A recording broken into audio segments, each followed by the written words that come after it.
One Punch Man qui était sorti ce week-end donc et on va pouvoir enfin parler donc de Mumen Rider, également appelé le cycliste sans licence ou peu importe comment vous l'appelez, mais moi je vais l'appeler Mumen Rider, ce qui est bien plus stylé en tout cas que les traductions équivalentes en français. Bon, donc dans ce chapitre-ci, Genos donc enfin affronte le roi des mers, oui, et s'ensuit un combat plutôt intéressant puisque en même temps on voit des mouvements rapides, des explosions tout pète. Bien entendu, on pourrait évidemment un peu discuter sur le fait que certaines phases un peu rapides soient très brouillons, et ça, certains diront peut-être hey, Gonzalo, tu te souviens de l'épisode 5 de Dragon Ball Super où t'as gueulé? Bah là ça devrait être pareil. Et ben en fait j'ai envie de dire qu'ici en réalité, le fait justement que ce soit assez brouillon dans certains passages, en fait ici ne me gêne pas. Pourquoi? Parce qu'en fait c'est des passages assez rapides justement. Et le fait que ce soit rapide, ça me permet... allez, on va dire que dans Dragon Ball Super par exemple, dans l'épisode où justement c'était soi-disant qualifié donc de mal animé ou quoi que ce soit, et ben justement les mots étaient assez lents et en fait on pouvait même les remarquer à l'œil nu, parce que je pense que si c'était pas du tout remarquable à l'œil nu, je pense que personne évidemment l'aurait dit. Le truc ici c'est que c'est assez rapide et en fait ça s'enchaîne plutôt bien avec le style assez gras de certains coups de crayon dans l'animation. Vous pouvez voir, ça se remarque, mais c'est dans le style encore de l'animé puisqu'on a ça carrément depuis le premier épisode et ça rajoute en fait de l'intensité, de la vitesse mais surtout de l'intensité, ce qui me rappelle certains épisodes aussi de Naruto Shippuden, certains, pas tous, attention, hein, Naruto Vespen c'est pas exactement la même chose que ça par exemple. Bon, donc dans ce combat là, malheureusement Genos justement se fait mettre sur le côté tout simplement parce qu'il a cherché donc à protéger une petite fille, alors que le roi des mers justement il s'était pris quelques coups de poing dans la tronche, mais en tant que méchant évidemment il va utiliser tous les moyens de méchant justement. T'as dragué, enfin, pardon, t'avais donc cette manie chez les méchants donc de vouloir justement blesser les personnes autour, c'est profiter un peu évidemment des innocents qui sont autour, et en tant que héros justement en général tout le monde le protège, c'est un peu comme ça, protéger la veuve et l'orphelin. Donc justement Genos se fait un peu baiser sur le coup, ce qui fait rire le roi des mers, parce que justement il aurait dit qu'il aurait pu peut-être en tout cas lui faire un bon combat hein, avant de se faire de toute façon mettre KO, parce que selon lui il allait de toute manière gagner, ce qui est vrai. Bon alors leur combat je crois a été un peu rallongé parce que je crois que dans le manga le passage où ils ont vite fait combattu alors que Genos venait de perdre son bras et tout n'était pas trop présent dans le manga, je suis pas sûr pour ce coup là. Bref, mais du coup justement Genos se fait mettre KO directement. Et là on a qu'est-ce qui se passe, qui arrive, et là bah arrive Mumen Rider. Alors certains d'entre vous en fait, et même dans beaucoup de gens qui ne lisent pas le manga, avaient dit ouais mais pourquoi il vient, il sert à quoi et tout. Et justement cet épisode devrait le faire tilter, leur faire comprendre quelque chose. Et à vous aussi j'espère, parce que vous devriez, je sais que quand vous regardez One Punch Man, vous vous dites ah c'est beau, c'est bien fait, c'est rapide, il y a de la baston et tout, oh putain leur niveau de puissance, ils rivalisent avec Goku, je sais pas quoi. Ok, il y a cette lecture là d'un épisode de One Punch Man, mais vous devriez voir un peu ce qu'il y a derrière. Parce que souvent dans une parodie, mais là surtout dans une parodie de shonen en général, il faut essayer d'aller voir un peu plus loin de certaines choses. Je vous le dis à vous, c'est aussi pour exercer votre esprit critique. Exercer un esprit critique, c'est ce qui fait souvent la différence entre un jeune adulte ou un jeune adolescent d'un l'adulte justement. Il faudrait que vous avoir cet esprit critique. Bon. Je dis pas ça c'est mauvais, évidemment que non, c'est évidemment voir un peu les choses, dire pourquoi ceci est comme ça, etc. Bref. Donc dans cet épisode-ci, donc vous voyez Mumen Rider qui intervient directement en lançant son attaque avec son vélo. Vous dites clairement il est au courant qu'il va pas gagner, clairement il le sait. Pendant qu'il se fait tabasser par le roi des mers justement, il le sait, il le dit. Il dit que il sait que personne n'attend de lui qu'il réussisse quoi que ce soit. Les gens qui sont autour, pareil, ils l'ont vu arriver Mumen Rider, ils étaient pas en train de péter de joie. Ils le connaissaient limite pas, bon ils l'ont reconnu c'est vrai, mais ils s'en foutaient limite presque, ils se disaient putain on est mort. Et justement, Mumen Rider, lui, il n'a pas abandonné. En fait, il n'a pas lâché le bras, il a continué ce combat. Et à ce moment-là, il lâche un petit speech comme quoi, bien qu'il sait qu'il ne va pas gagner forcément, qu'il ne va pas forcément gagner, qu'il ne va pas peut-être l'arrêter ou quoi que ce soit, il n'y a pas besoin de réfléchir, il doit quand même le combattre. Il n'a pas besoin de se dire s'il va gagner ou va perdre. Il va le faire, point. Et ça, c'est quelque chose évidemment qui vous semble un peu bateau, un peu classique. Mais justement, Mumen Rider, lui, il n'a pas la force.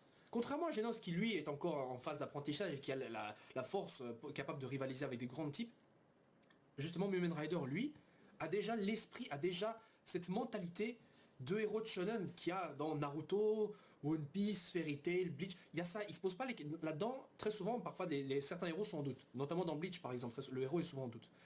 Et il se ressaisit par exemple, Ichigo se ressaisit à certains moments et on voit la différence. Fairy Tail laisse tomber, là ils sont clairement dans le je vais gagner d'office, je m'en fous, je vais pas perdre, je crois en l'amour et l'amitié. Voilà. Naruto c'est pareil, je vais pas abandonner, ça c'est la réplique qu'on a depuis Shippuden, enfin depuis quasiment le début, l'effort, je vais pas abandonner, je continue, etc. C'est toujours ce truc là qui revient. De One Piece, c'est pareil, bien que Luffy dit pas toujours je vais pas abandonner, il a un rêve et justement on voit sa ténacité.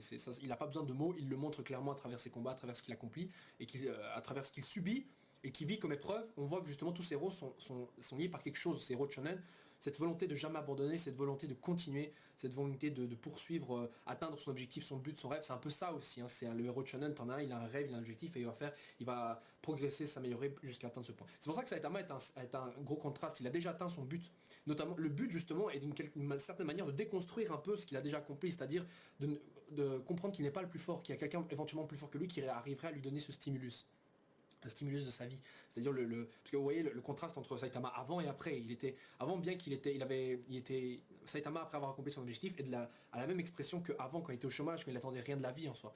Alors que justement le moment où il semblait le plus heureux, le plus motivé, c'était justement quand enfin le plus heureux, mais en tout cas le plus motivé, le plus déterminé, c'est quand il avait cet objectif justement. Et Saitama l'a atteint ici. Bon.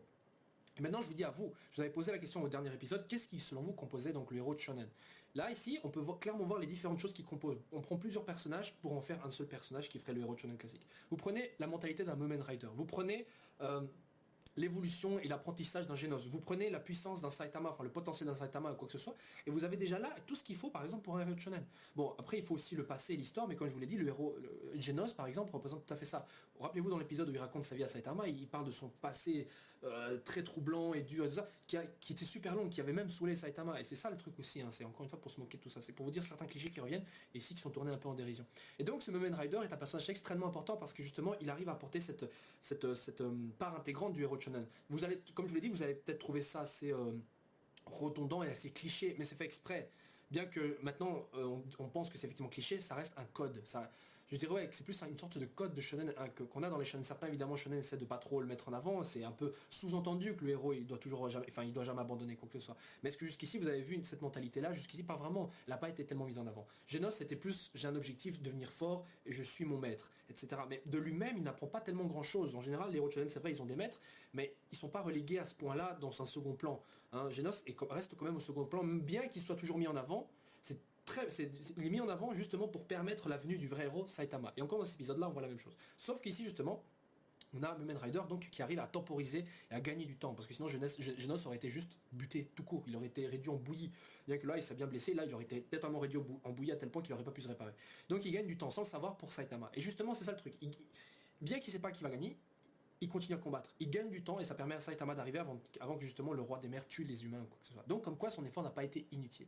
Donc pour vous dire vraiment c'est très important, ce personnage-là était très important pour justement la facette de ce héros de shonen sans le savoir qu'il apporte. Parce qu'en dehors de ça, Mumen Rider évidemment il sert à rien.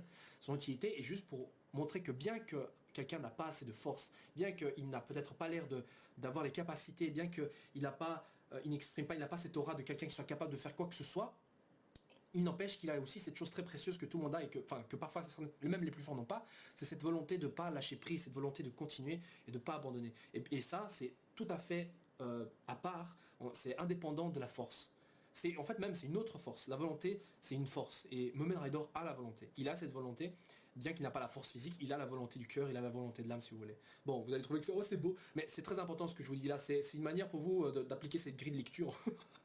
D'appliquer encore en quelque sorte ce que vous voyez, ce que je vous dis maintenant à d'autres animés dans le futur. Faites le test hein, quand vous regardez des shonen ou quoi que ce soit, à regarder un peu la mentalité du héros. Est-ce qu'il est du genre à faire ceci ou ça? Tous les héros évidemment sont motivés. Il n'y a pas de héros flemmard qui font rien du tout. Bon, vous en avez parfois, mais ils font semblant. On voit par la suite que c'est clairement des gens qui ont de la volonté, qui abandonnent pas.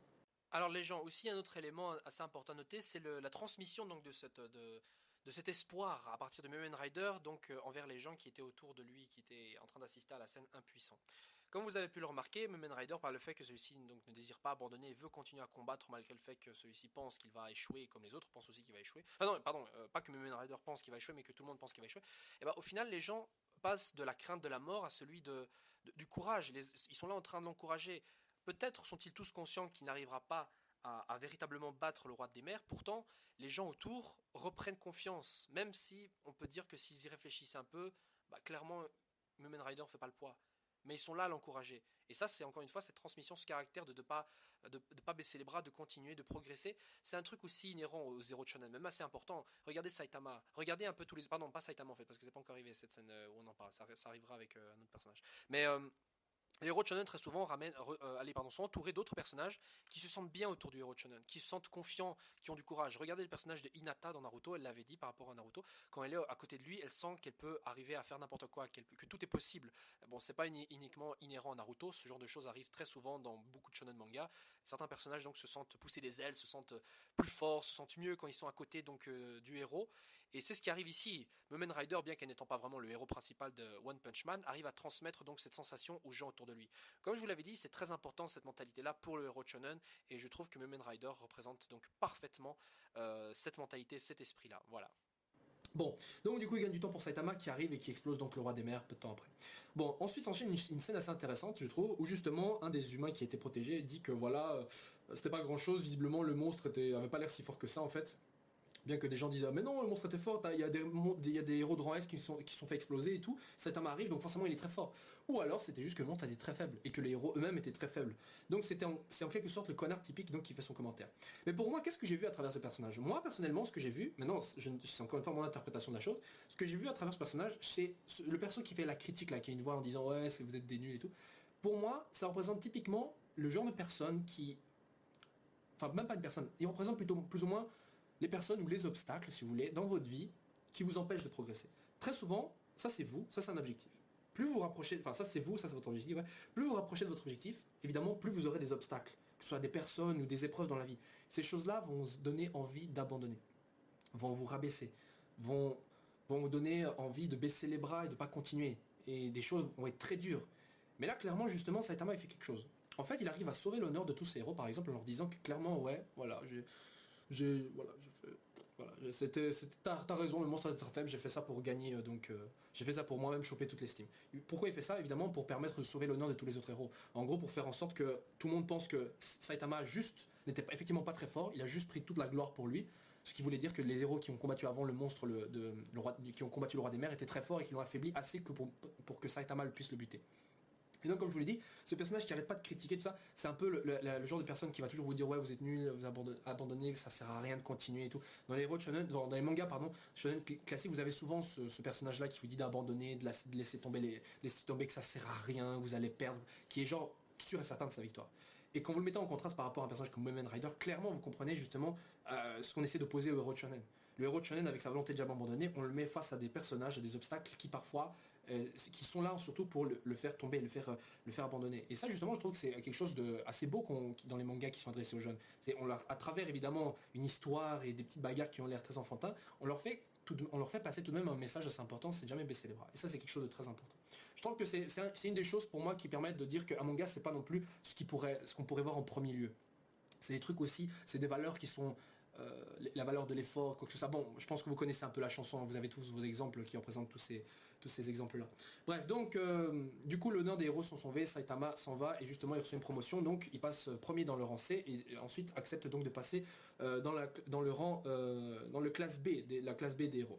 À la fin de l'épisode, évidemment, on voit Puli Puli à l'hôpital avec les deux autres héros, Stinger, etc., et qui justement voit une nouvelle une news du journal qui dit que voilà, qu'il s'est fait exploser et tout, et ils se sent assez honteux pour le coup. Très honteux parce que comme je voulais, c'est vrai que Poli il avait pris le combat un peu à la rigolade au début, il s'est pris un coup facile et s'est fait exploser. Et en plus, comme l'avait dit le roi des mers, il attaquait de manière à justement sans l'intention de tuer. Pour un héros face à un monstre, c'est une erreur à pas du tout commettre et la preuve il s'est fait exploser à cause de ça. Donc c'est un héros qui se remet en question justement. Ensuite, à la fin de l'épisode, donc Saitama, en revenant chez lui, je crois un truc comme ça, donc en revenant après avoir fait les tests pour passer en classe B, donc il croise Mumen Rider qui l'invite donc à manger tous les deux mangent un coup et sourient à la fin. Entre temps, évidemment, j'avais oublié, c'est vrai, Saitama reçoit des lettres donc de fans et tout, certains lui disent d'abandonner, voilà. Ça c'est encore une fois cet exemple de personnages qui lui disent arrêtez, ça sert à rien. Et Saitama répond juste un truc, bah ces gens ont du temps de vœux, ils ont vraiment besoin d'un hobby, quoi. Ils ont besoin de se distraire. Les gens qui vous diront qui ont du temps à perdre en vous disant que ça sert à rien et qui n'ont rien à faire avec ça, il faut pas faire comme Saitama, il faut pas les écouter, il faut les nier. C'est des gens qui vous empêchent de réussir. Si vous voulez réussir, il faut croire en ce que vous faites. Peu importe si c'est forcément une mauvaise ou une bonne chose, mais au moins vous l'aurez fait jusqu'au bout. Bon, bien évidemment, quand vous faites certaines choses, réfléchissez un peu, ne le faites pas évidemment sans savoir. Mais quand vous savez que la chose est bonne, quand les autres vous disent ouais, fais ça, et bah n'abandonnez pas, continuez, suivez l'exemple de Mumen Rider. Bien que les gens n'attendent pas forcément, les gens n'attendent peut-être pas forcément de grandes choses de vous, alors prouvez-leur le contraire, prouvez-leur le contraire et faites vos preuves. Voilà, bon sur ce les gens, on se retrouve donc là la semaine prochaine pour le prochain épisode de One Punch Man qui traitera de l'arc que j'attendais enfin. j'attends de voir surtout le personnage que j'attendais enfin de voir. À la fin de l'épisode, on voyait une dame donc qui prédit que la Terre sera en grand danger, mais je reviendrai donc sur cette info la semaine prochaine pour vous dire à quel point il y a encore une petite idée de cliché. Enfin, bon, on verra bien, vous allez voir. Sur ça les gens, ouais, à la semaine prochaine, dites-moi ce que vous avez pensé de cet épisode, dites-moi si Moment Rider est important en tant que mentalité pour les héros, est-ce que c'est quelque chose d'important, quel personnage dans One Punch Man vous fusionnerez par exemple pour créer un héros shonen classique, pas parfait, mais un héros shonen classique. Comment en prenant certaines personnalités de personnages de One Punch Man, vous prenez ceci de celui-là, celui-là de celui-là, et voilà, vous avez ce personnage-là. Dites-moi ce que vous en pensez. Est-ce que vous-même, il y a des choses que les mangas vous ont appris en général? Voilà, je pense que c'est une discussion, encore une fois, qui est assez importante et qui va au-delà du fait de profiter d'un épisode simple de One Punch Man. Comme je vous l'ai dit, comme quoi c'est des animés, ça fait réfléchir. Voilà, bon, allez, sur ça les gens, ciao ciao, et dites-moi votre avis sur cet épisode. Ziou.